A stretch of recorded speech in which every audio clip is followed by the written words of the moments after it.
I think most companies have to be sales focused, and the way that we're going to drive that revenue up is just be in touch with as many prospects as we can be, whether it's through a website, phone calls, or conferences, or in-person meetings. So I think one of the best things that people can do is figure out what they're already doing to engage with prospects and to figure out ways to create content from that experience. You know, the traditional thing to do would be to have a phone call. Like, let's say we met at a conference. Hey, just reach out, want a phone call. Jump on a call, that saying. Jump on a call. Can we jump on a call? Emailing.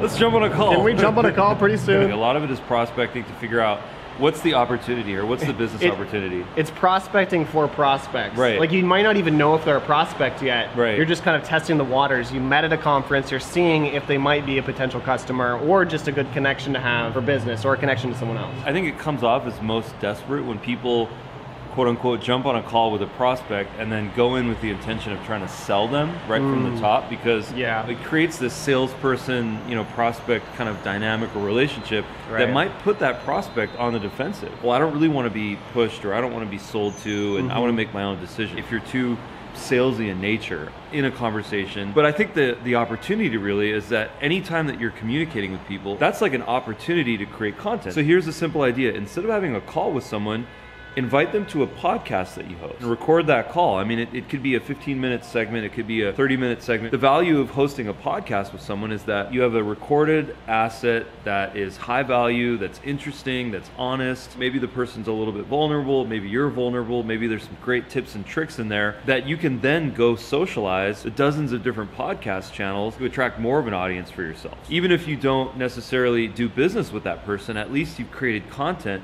to engage with other people. You may be thinking, oh, a podcast, that's hard to produce, and how do I even publish it to different podcast networks? Living in a time where the tools to create different formats of media, whether that's video or podcast or images, these tools are democratized. Anchor, which was just acquired by Spotify, Anchor.fm, that's a service that allows you to really easily publish a podcast on every single podcast network. So that's Apple Podcasts, Spotify, Stitcher, Google, Overcast, Breaker. The list goes on and on of all the podcast apps. The barriers to entry for creating content, whether that's podcast or anything else, is so much lower. It's kind of a no-brainer. It's like, why not take that phone call and turn it into a podcast? We just kicked off a podcast for ourselves, and we're still working out the kinks on it. We don't know exactly what it's going to be called. It's been exciting because instead of having calls with people, I'm inviting them to be on a podcast. So far, I've asked probably 5 people, and all 5 people have agreed to be on it. I have a 100% conversion rate.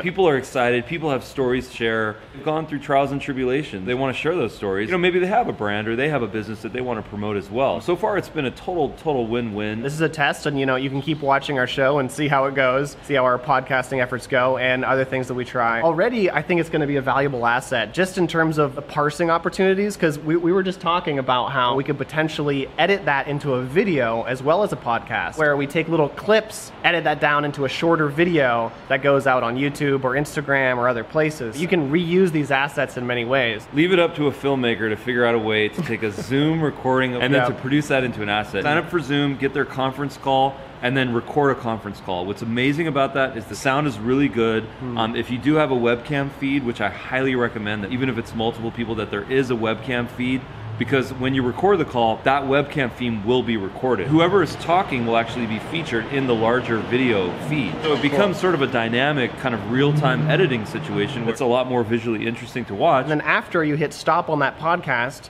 then you can talk to that person and maybe give them more of a hard sell about your business. If you're just having a call to hard sell them on your product, they might not be interested. But if you present it as a podcast opportunity and saying, hey, I just want to record a podcast with you, get to know you, promote both of our businesses on our podcast, then they might be more amenable to having that call with you. What you're currently doing for your prospecting, for your communication, whatever that is, figure out a way to capture content from that. So if you're already writing lengthy emails, that's a white paper, that's a blog post, that's an ebook opportunity. If you're already attending events and speaking at events, record that. That becomes a YouTube video. If you're already writing blog posts, boost those up a little bit and turn those into ebooks. If you're already having conference calls with people, record those and have podcasts. You don't need to go above and beyond what you're currently doing.